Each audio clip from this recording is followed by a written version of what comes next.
growing up, it was Sunday in the South. You were getting up, getting dressed, going to church, and that was just it. So I grew up going to church every Sunday, accepted Christ at a young age, and unfortunately, when I was younger, I had some things happen in my life that, left undealt with, just turned me into somebody who didn't trust God, somebody who didn't want to go down that road, and turned quite wild and thought, when I graduated high school, packed my car and hit the road for Charleston, and I thought if I could just get out of North Augusta, that all that would go away, it would be fun.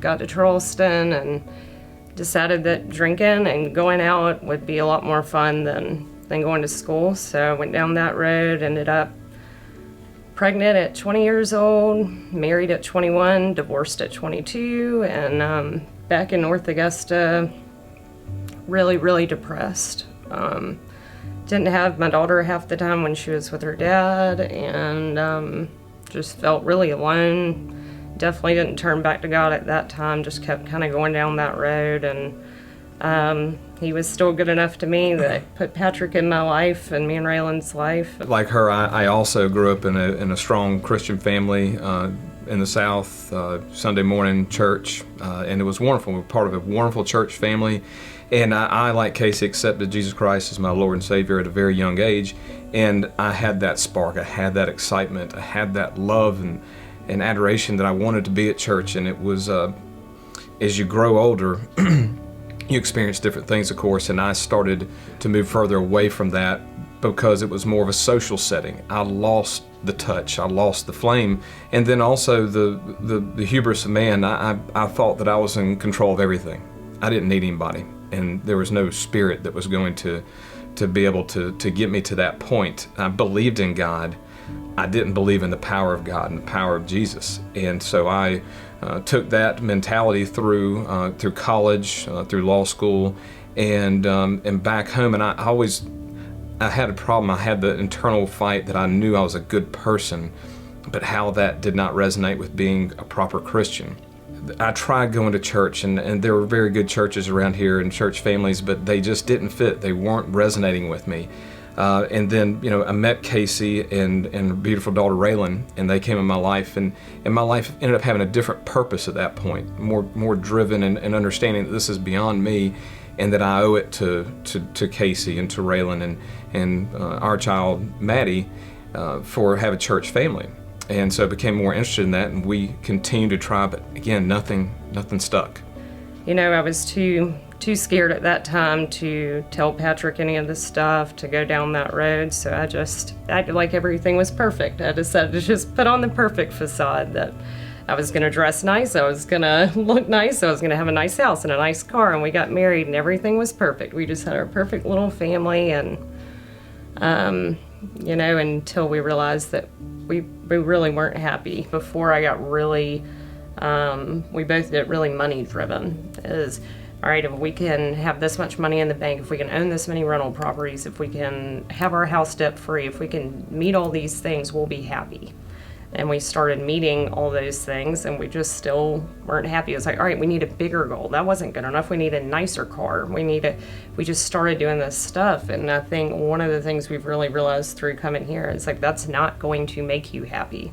No matter how much money you have, no matter how great everything in your life appears or looks, you are not going to be happy unless you have God's love in your life. You're just not.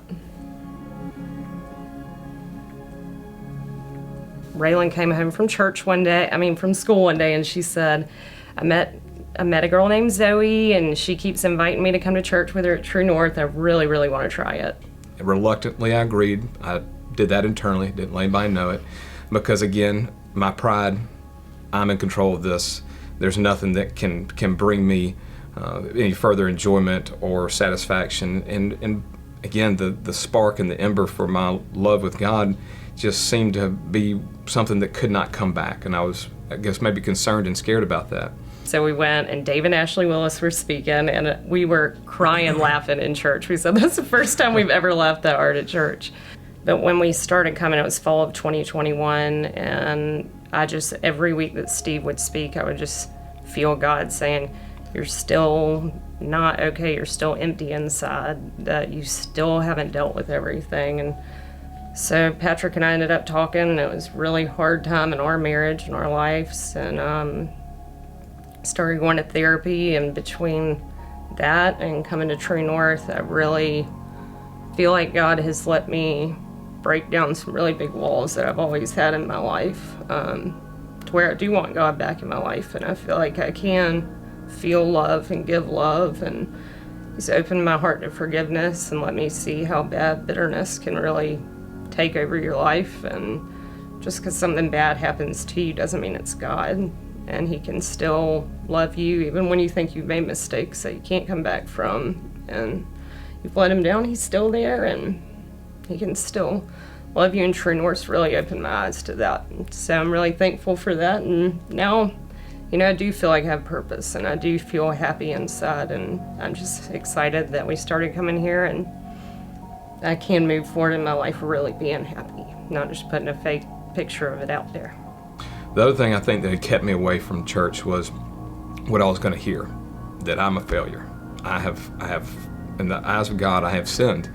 And again, my pride does not like to hear that. And so it was something that kept me away from church. But we came to church, and we sat down that day, and I've said this, that with the first note hit, something was different in me. Something began, and just the music is invigorating, and it invigorated me. And what transpired going forward between the speakers, with the first speaker that day, with Steve, with the rest of those, everybody that's been up there, it's been quite an amazing experience in my life, because I'm hearing how I'm fouling up. I feel like there's a spotlight on me, but I want that. I want to know. And what's most amazing is that throughout it, you get told that, but then there's the overlying, broad, most important message is you're loved. Said it that, I know that I get knocked down, but realize that Jesus Christ is there with His hand out, asking you to grab it, and all you need to do is reach back. And for the longest time, I never did. And so that's been the biggest difference for me and this church family in our time, is what we've gone through and experienced. Felt like I had every reason from my past to stay knocked down.